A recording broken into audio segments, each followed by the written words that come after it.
दोस्तों आप सभी को मैंने कल जो न्यूज़ बताई थी जिसमें 80,000 प्लस पदों पे वैकेंसीज की बातें हो रही थी टीआरई 4.0 में। यूपीएससी टीआरई 4.0 की वैकेंसीज की बातें चल रही थी जिसमें एक पेपर का कटिंग वायरल हो रहा था जिसमें 80,000 प्लस पदों पे वैकेंसीज की बातें हो रही थी। उस पर मोहर लगती हुई दिखाई दे रही है। तो नमस्कार, प्रणाम, जय हिंद। मैं मनीष आप सभी का स्वागत करता हूँ आपके अपने यूट्यूब चैनल जो फिक्स एकेडमी पर। तो दोस्तों कैसे आप सभी, आशा करता हूँ अच्छे होंगे। कल मैंने आप सभी को न्यूज़ में बताया था कि 80,000 प्लस पदों पे जो वैकेंसीज की बातें हो रही है वो आप सभी को सही साबित होती हुई दिखाई दे रही है। मैंने पहले भी कहा था कि 1.5 लाख प्लस 2 लाख प्लस जो वैकेंसीज हो रही है 1,60,000 आ रही है या 1.5 लाख प्लस आ रही है, उतनी वैकेंसीज की तो मैंने बातें कभी भी की नहीं है। मैंने हर वीडियो में आप सभी को यही बताया है। मेरी पीछे की वीडियो भी आप जाकर देखिएगा तो उसमें बताया है कि 80-90 के अप्रोक्स में आप सभी की जो है वैकेंसीज होगी, यानी 90,000 मान के चलिए कि लगभग सीटें आप सभी के बीच में आएगी। 88, 87, 90 जो कि पीछे वाली सीटें थी उसी के आसपास में आप सभी की सीटें आएंगी।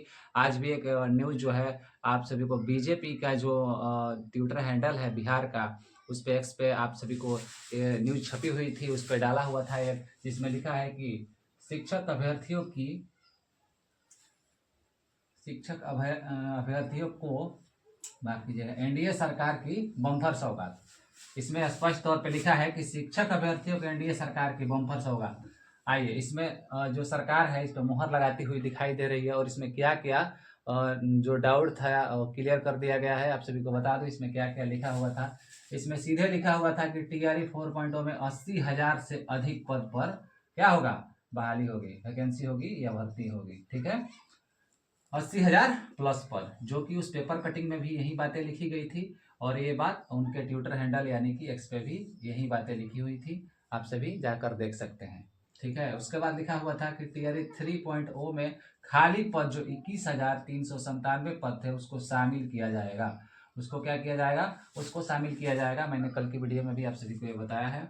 आप सभी को बता दूं और भी क्या क्या, खाली पदों का भी होगा समाधान। उन्होंने बोला था कि जितने भी खाली पदे हैं उनका सबका समाधान होगा। अब देखिए बैकलॉग सीटें जुड़ेंगी, आप सभी इस तरह से जान मतलब समझ सकते हैं कि जो बैकलॉग सीटें हैं वो सारी जुड़ेगी। इतनी बातें जो थी आपको वहाँ पे लिखी हुई है, आप सभी जा करके देख सकते हैं।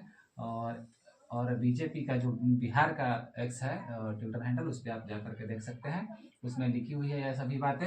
आप सभी को बता दूं कि नोटिफिकेशन जो है इसका अनुमान लगाया जा रहा है कि आपका फरवरी के अंतिम सप्ताह में आपको देखने को मिल सकता है। फरवरी के अंतिम सप्ताह में नोटिफिकेशन देखने को मिल सकता है।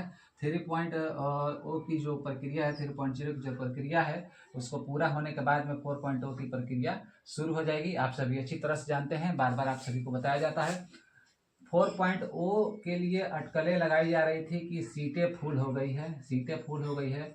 जहाँ सारे यूट्यूबर्स जो थे, जितने भी यूट्यूबर्स थे, जितने भी शिक्षक थे, सारे लोगों बता रहे कि टीआरई 4 नहीं आएगा, वैकेंसीज फुल हो गई है, रेशियो फुल हो गया है। वहाँ पे मैंने आप सभी को पॉजिटिव बताया है और सही सटीक न्यूज दिया है। आप सभी मेरे चैनल को जरूर सब्सक्राइब कर लीजिए, मेरा थोड़ा सा भी सपोर्ट नहीं कर रहे हैं प्लीज़, आप सभी से रिक्वेस्ट है कि आप सभी के लिए मैंने उस समय भी न्यूज बनाई थी कि उस समय भी मैंने न्यूज बनाई थी कि टीआरई 4.0 आएगी और अच्छी खासी वैकेंसीज लेकर आई थी, क्योंकि मल्टीपल रिजल्ट जो है, मल्टीपल रिजल्ट दिए जा रहे हैं, एक का दो दो जगह रिजल्ट है। उसके बाद बैकलॉग सीटें थी, जितनी बैकलॉग सीटें मंगाई गई थी वो 3.0 में तो जुड़ी ही नहीं। तो जब 3.0 में नहीं जुड़ी तो आप सभी को बता दूं कि वो सीटें सारी 4.0 में चली गई। उसके बाद आपका स्लाइड अप का हुआ, जो कि मतलब कि जो भी 1 to 5 में थे वो 6 to 8 में चले गए, 6 to 8 वाले थे तो 9 10 में चले गए। ऐसे सर करके जो स्लाइड के ऊपर की ओर में उनकी सारी सीटें जो है वो खाली रह गई। उसके बाद बिहार इलेक्शन आपको बताया था कि आपके लिए रामबाण साबित होगा, आपके लिए क्या है कि ब्रह्मास्त्र साबित होने वाला है, क्योंकि 4.0 की वैकेंसी तो आएगी, 100% श्योर है कि आएगी। हाँ, 5.0 के लिए मैं नहीं कह सकता आएगी नहीं आएगी, कुछ भी हो सकता है, 50-50 चांसेस है, लेकिन 4.0 को कोई नहीं रोक सकता है। उसके बाद जो 7 निश्चय योजना में मुख्यमंत्री जी ने कहा था कि 12 लाख जो रोजगार हैं उसके लक्ष्य को भी पूरा करते हुए वो सरकार जो थी, आप सभी को बता दूं कि ये सरकार प्रतिबद्ध थी कि किसी भी तरह से इस वैकेंसीज को पूरा करने का लक्ष्य था। आप सभी को ये सारे पॉजिटिव न्यूज को मिलाकर के मैंने इस आधार पे आप सभी को बताया था, रेशियो को भी आप सबको मिलाकर मैंने बताया था कि 4.0 की वैकेंसीज आएगी। तो आप सभी अपनी तैयारी में लग जाइए और तैयारी में लगने के साथ साथ आप सभी अपनी तैयारी को दिन दूनी रात चौगुनी तेजी मतलब उसमें इतना तेजी ला दीजिए कि मतलब आपसे सिलेक्शन छूटे ना, क्योंकि ये आपका अंतिम मौका भी हो सकता है। आपको मैं बता दूं कि ये हो सकता है कि आपका अंतिम मौका हो, क्योंकि कुछ भी हो सकता है। तो इसके लिए आप सभी तैयारी में लग जाइए और ऐसे ही हमारे साथ बने रहिए। आप सभी को धन्यवाद, नमस्कार, प्रणाम, जय हिंद।